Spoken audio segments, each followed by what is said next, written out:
metrium layer is very, very thin. There's not much to it, so it expands from there on your right back to right about here. Because those cells that had proliferated have been lost.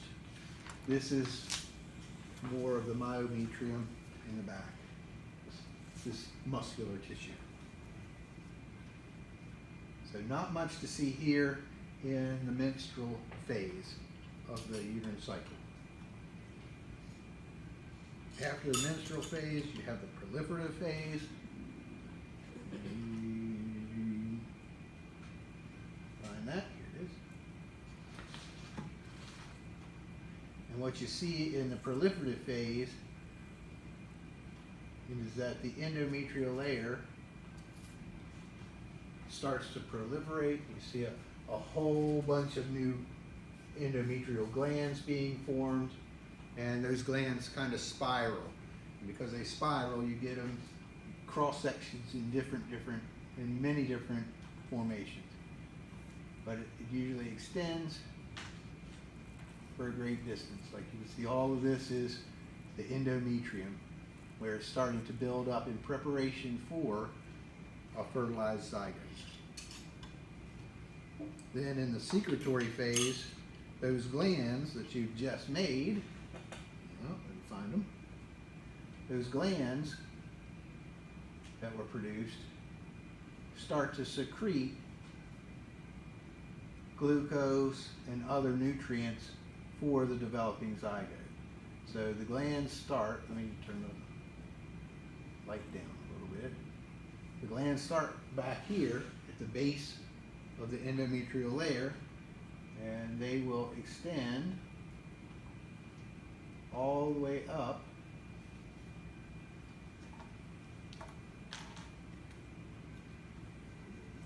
you can see it keeps going. So all of this is a gland, that uterine gland, and it extends all the way out to the opening of the uterus. And they start secreting products if they're in preparation for pregnancy, because you have to have that environment ready for the developing embryo. It has to sit in the uterus, and it has to actually bury itself in the uterine wall. Because beyond all these glands are the blood vessels. In order for you to get a placenta formed, you have to have a blood vessel connection. And that's what happens as it buries itself into the uterine wall, the developing embryo. Okay.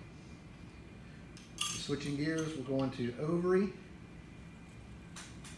And this one is a very good representation of ovary. I'll find you some, there they are.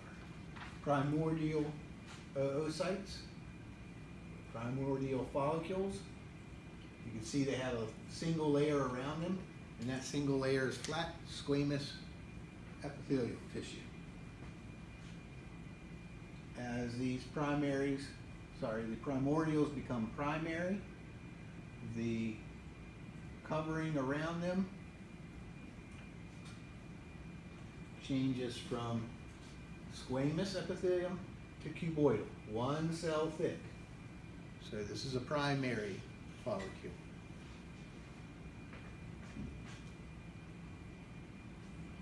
Then those layers duplicate themselves, and you have multiple layers, 2 or more. This is a secondary follicle. This is the oocyte. These are the cells surrounding it. So when I was talking about a bunch of sperm cells, hundreds of sperm cells, they have to knock all these other cells off before they can get to that glycoprotein layer called the zona pellucida. And then it takes hundreds of them, hundreds more cells, the sperm cells, to punch a hole through that glycoprotein layer. And then from the secondary oocyte, there was one over here. Nope, not seeing it. Let's go this way. Oh, there he is. Too much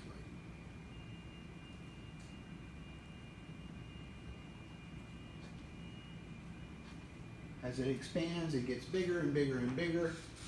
Now it's called a Graafian follicle or a vesicular follicle. Fills this space, it's called the antrum, fills this space with fluid. Oftentimes you'll see this little stalk that sits out, and then the little oocyte will sit on the very end of that stalk.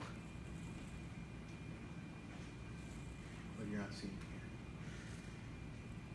here. And then the little vesicular follicle will rupture, and you'll get the beginning of a corpus luteum. These are blood cells. These are blood cells, red blood cells inside. The corpus luteum will try to maintain the pregnancy if there is a pregnancy that occurs. If it doesn't, then the corpus luteum, the white body, sorry, the yellow body, will degrade into this.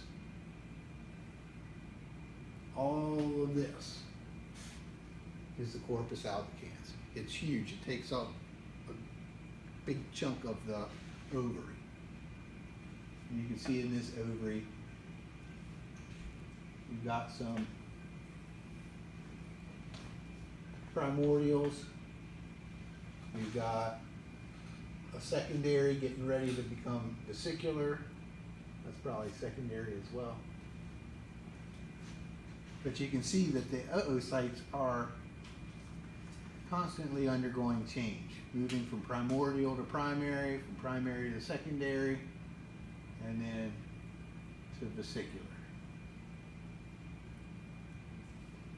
These are probably two big vesicular vesicular follicles, Graafian follicles. As they get bigger and bigger and bigger, they approach that outer capsule, and then finally with the LH surge, they rupture and release the oocyte. It gets swept up by the fimbria, go into the fallopian tubes, meets up with a little sperm cell, develops into a zygote and an embryo, makes its way from the fallopian tubes down to the uterus, implants in the uterus, and then hopefully you have a successful pregnancy. Microscopic slides. If I show you something that's going to be